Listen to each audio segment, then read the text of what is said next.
নিকারিঘাটা পঞ্চায়েতের বাবলাতলা সংলগ্ন রাস্তার পাশে এক যুবকের গলা কাটা দেহ উদ্ধার করা হয়েছে। পুলিশ ঘটনাস্থলে পৌঁছে দেহ উদ্ধার করে হাসপাতালে নিয়ে যায়। যুবকের পরিচয় জানা যায়নি, তবে বয়স আনুমানিক 40 বছর বলে জানা গেছে।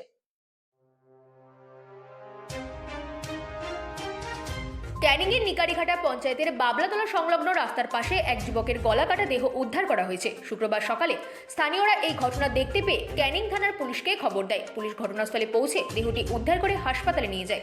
তবে যুবকের পরিচয় এখনো জানা যায়নি। তার বয়স আনুমানিক 40 বছর ধরা হয়েছে। পুলিশের অনুমান, সম্ভবত অন্য কোথাও খুন করে দুষ্কৃতীরা বাবলাতলা এলাকায় ফেলে দিয়ে গেছে। পুলিশ ঘটনার তদন্ত শুরু করেছে এবং আশেপাশের এলাকার সিসিটিভি ফুটেজ খতিয়ে দেখছে। এখনো পর্যন্ত কাউকে গ্রেপ্তার করা হয়নি। ময়নাতদন্তের রিপোর্ট পেলে আসল কারণ জানা যাবে বলে পুলিশ মনে করছে। Bureau report, রাতদিন news network.